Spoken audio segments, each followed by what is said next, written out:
JDS ಅಷ್ಟೇ ಅಲ್ಲ, ಪರಿಷತ್ ಚುನಾವಣೆಯಲ್ಲಿ ಬಿಜೆಪಿಯಿಂದಲೂ ಕೂಡ ಅಡ್ಡ ಮತದಾನ ಆದಂತಹ ಹಿನ್ನೆಲೆ ಬಿಜೆಪಿ ರಾಜ್ಯಾಧ್ಯಕ್ಷ ವಿಜೇಂದ್ರಗೆ ಮಾಜಿ ಕೇಂದ್ರ ಸಚಿವ ಭಗವಂತ್ ಖೂಬಾ ಪತ್ರ ಬರೆದಿದ್ದಾರೆ. ಬಿವೈವಿಗೆ ಖೂಬಾ ಬರೆದಂತಹ ಪತ್ರ ಅದು. ಬಿಜೆಪಿ ರಾಜ್ಯ ಕೋರ್ ಕಮಿಟಿ ಸದಸ್ಯರಿಗೂ ಕೂಡ ಖೂಬಾ ಪತ್ರ ಬರೆದಿದ್ದಾರೆ. ಅಂದ್ರೆ ಸಾರ್ವತ್ರಿಕ ಚುನಾವಣೆಯಲ್ಲಿ ಪಕ್ಷದ ಅಧಿಕೃತ ಅಭ್ಯರ್ಥಿಗಳ ವಿರುದ್ಧನೇ ರಾಜಾರೋಷವಾಗಿ ಕೆಲಸ ಮಾಡಿದ್ರು ಕೂಡ ಅವರ ವಿರುದ್ಧ ಯಾಕೆ ಕ್ರಮ ಆಗ್ತಿಲ್ಲ?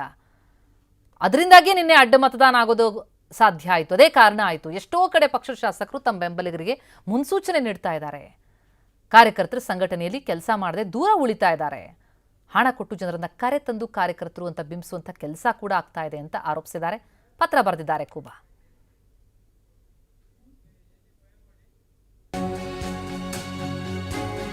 ಇನ್ನು ಬಿವೈವಿ ಈ ಅಡ್ಡ ಮತದಾನವನ್ನ ಗಂಭೀರವಾಗಿ ಪರಿಗಣಿಸಿರುವುದಾಗಿ ಮಾತನಾಡಿದ್ದಾರೆ. ಬಿಜೆಪಿ ಹೈಕಮಾಂಡ್ ಕೂಡ ಸಂಪರ್ಕಿಸಿದ್ದಾರೆ ವಿಜಯೇಂದ್ರ.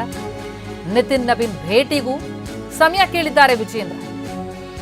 ಸೋಮವಾರದೊಳಗೆ ದೆಹಲಿಗೆ ತೆರಳಿ ನಾಯಕರನ್ನ ಭೇಟಿ ಮಾಡಲಿದ್ದಾರೆ ಬಿವೈವಿ. ಬಿಜೆಪಿ ರಾಷ್ಟ್ರೀಯ ಅಧ್ಯಕ್ಷ ನಿತಿನ್ ನವೀನ್ ಭೇಟಿಗೆ ಸಮಯ ಕೇಳಿದ್ದಾರೆ. ಸೋಮವಾರದೊಳಗೆ ದೆಹಲಿಗೆ ತೆರಳಿ ಭೇಟಿಯಾಗಲಿದ್ದಾರೆ. ಇದೇ ಈ ಅಡ್ಡ ಮತದಾನದ ವಿಚಾರದಲ್ಲೇ ಅಧ್ಯಕ್ಷ ನಿತಿನ್ ನವೀನ್ಗೆ ವಿವರಣೆ ಕೊಡ್ತಾರೆ. ಈ ಅಡ್ಡ ಮತದಾನದಿಂದ ಎಚ್ಡಿಕೆಗೆ ಬೇಸರ ಆಗಿದೆ, ನೋವಾಗಿದೆ. ಜೆಡಿಎಸ್ನಿಂದ 6-7 ಜನ ಅಡ್ಡ ಮತದಾನ ಮಾಡಿದ್ದಾರೆ. ವಿಗತ ರಾಜ್ಯಾಧ್ಯಕ್ಷ ವಿಜಯೇಂದ್ರ ಹೇಳಿಕೆ ಕೊಟ್ಟರು. ನಾವು ಮತ್ತು ಅವರು ಇದನ್ನು ಗಂಭೀರವಾಗಿ ತೆಗೆದುಕೊಳ್ತೀವಿ. ಇವತ್ತು ನಾಳೆ ಸಂಪೂರ್ಣ ಚಿತ್ರಣ ಸಿಕ್ಬಿಡುತ್ತೆ.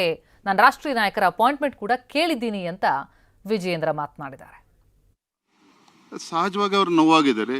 ಕುಮಾರಸ್ವಾಮಿ ಅವರಾಗಲಿ ನಾವಾಗಲಿ ಅಥವಾ ಕುಮಾರಸ್ವಾಮಿ ಅವರು ಚರ್ಚೆ ಮಾಡಿದಾಗ ಒಳ್ಳೆ ಉದ್ದೇಶ ಹಿಡ್ಕೊಂಡೆ ಇಬ್ಬರು ಕೂಡ ಕ್ಯಾಂಡಿಡೇಟ್ ಹಾಕೋಣ ಅಂತೇಳಿ ತೀರ್ಮಾನ ಮಾಡಿರುವಂಥದ್ದು. ಅವರೇನು ಏಕಾಂಗಿಯಾಗಿ ನಿರ್ಧಾರ ಮಾಡಿಲ್ಲ. ಪಾಪ ನಮ್ಮ ಜೊತೆ ಚರ್ಚೆ ಮಾಡೇನೆ ನೀವೇ ಅಭ್ಯರ್ಥಿ ಅಂತ ಹಾಕಿ ಅಂತ ಹೇಳಿದ್ರೆ, ಇಲ್ಲ ನೀವೇ ಹಾಕಿ ಕುಮಾರಸ್ವಾಮಿ ಅವರದ್ದು ನಾವೇ ಅವ್ರಿಗೆ ಹೇಳಿರ್ತಕ್ಕಂಥದ್ದು.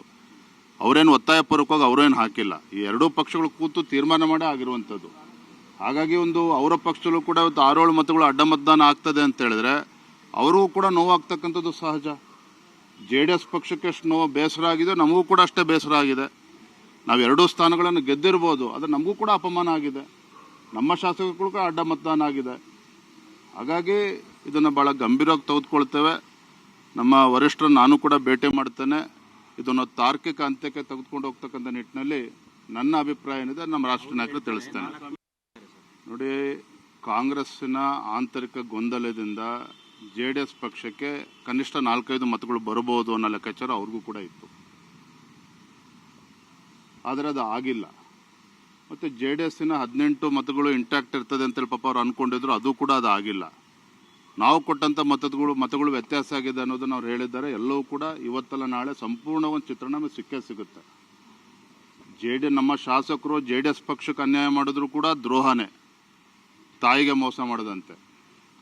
BJP ಶಾಸಕರು ನಮ್ಮ BJP ಅಭ್ಯರ್ಥಿಗೆ ಮೋಸ ಮಾಡಿದ್ರು ಕೂಡ ಅದು ತಾಯಿಗೆ ಮೋಸ ಮಾಡದಂತೆ. ಹಾಗಾಗಿ ಇದನ್ನು ಭಾಳ ಗಂಭೀರವಾಗಿ ಪರಿಗಣಿಸ್ತಾರೆ.